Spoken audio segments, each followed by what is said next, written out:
डिंपल यादव पर विवादित बयान देना मौलाना साजिद रशीदी को महंगा पड़ गया। नोएडा में कुछ लोगों ने एक टीवी डिबेट के दौरान उनकी पिटाई कर दी और इस मामले में मौलाना साजिद रशीदी ने अब एफआईआर दर्ज कराई है।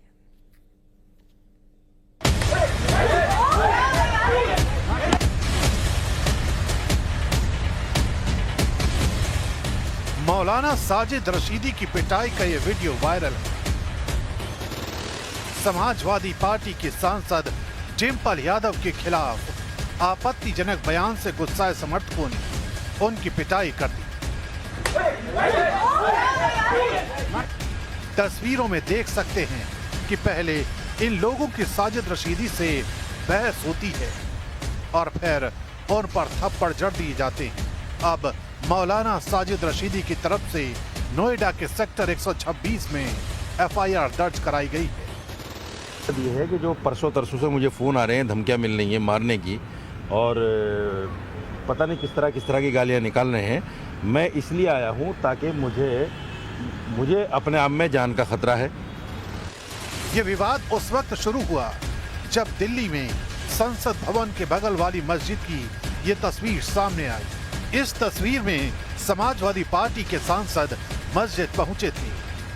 इसी बैठक में डिंपल यादव भी मौजूद थी, लेकिन मौलाना साजिद रशीदी ने एक टीवी डिबेट के दौरान इसी तस्वीर को लेकर ऐसा बयान दिया कि उन पर सवाल उठने लगे और मामला उनकी पिटाई तक पहुंच गया। अगर मौलाना राशिदी अब भी नहीं सुधरा तो दोबारा भी रेला जाएगा। अगर हमारे परिवार पर, हमारी समाजवादी पार्टी पर, हमारे आदरणीय डिंपल यादव भाभी जी पर, जो हमारे मान सम्मान हैं, जिनका प्रतीक पूरी दुनिया में सादगी के लिए दिया जाता है, उनके ऊपर अभद्र टिप्पणी करने वाली इस मौलाना को अकल नहीं है कि किसी महिला के बारे में जान लेना चाहिए पहले कि आप उसके बारे में बोल क्या रहे हैं। उसके बाद भी अपनी बात पड़े हुए हो। प्रकरण कल हमारा शुरू हुआ, हम डिबेट में गए, वहां भी मौलाना की जो अभद्रता थी कंटिन्यू रही ना। उसने एक बार भी गिल्टी फील किया। हमारे कहने पर भी मौलाना जी एक बार आप माफी मांग लीजिए, 100 करोड़ लोग आपसे प्रभावित हैं। मैं क्यों माफी मांग लूं, मैं तो ऐसे ही करूंगा। अगर भारत सरकार को असली दुश्मन न दिखाई देता हो, जहां लगातार ये बात कही जाती है कि जितना भी टेररिज्म है या टेररिस्ट आते हैं पाकिस्तान से आते हैं, लेकिन पाकिस्तान के पीछे कौन खड़ा है? चीन खड़ा है। आखिरकार ये जो युद्ध हुआ, क्या जब भी कभी होगा अटैक तो हमें इसी परिस्थितियों से गुजरना पड़ेगा? तो ये बड़े सवाल हैं जिसका जवाब सरकार को देना चाहिए। लेकिन मौलाना साजिद रशीदी से जुड़ा ये मामला यही नहीं थम रहा है।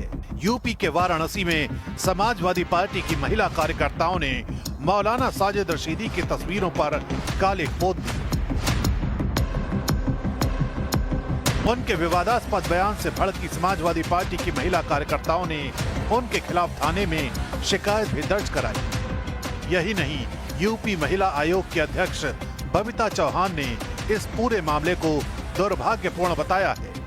डिंपल यादव जी की बात करूं तो वो हमारी माननीय सांसद भी हैं, तो मैं किसी भी महिला के लिए कहना चाहूंगी कि चाहे मौलाना हो चाहे कोई भी व्यक्ति हो, अगर महिलाओं के लिए कहीं भी कोई अपशब्द का या कुछ ऐसी भाषा का प्रयोग करता है तो इससे ज्यादा दुर्भाग्यपूर्ण कोई नहीं है। उधर कांग्रेस सांसद इमरान मसूद ने इस खबर को नया एंगल दे दिया। उन्होंने कहा कि ऐसे लोगों को बीजेपी वाले प्लांट कराते हैं और इस तरह के बयान दिलवाते हैं। कोई विवाद नहीं है, बीजेपी वाले अपने लोगों को प्लांट कराते हैं, अपने लोगों से बुलवाते हैं, इसके अलावा कुछ नहीं। मानसिक दिवालियापन है, इसके अलावा कुछ भी नहीं है। जिस तरीके से मौलाना साजिद रशीदी ने डिंपल यादव को लेकर अफसर कहे थे, समाजवादी पार्टी के कार्यकर्ता ने उन्हें तमाचा रशीद दिया, क्या कहेंगे? मैं चाहता हूं कि हिंसा का साथ कोई न ले। इस घटना के बाद सोशल मीडिया पर भी बहस तेज हो गई है। कुछ लोग मौलाना की गिरफ्तारी की मांग कर रहे हैं तो कुछ पिटाई को गलत ठहरा रहे हैं। फिलहाल ये मामला यहीं थमता नहीं दिख रहा है।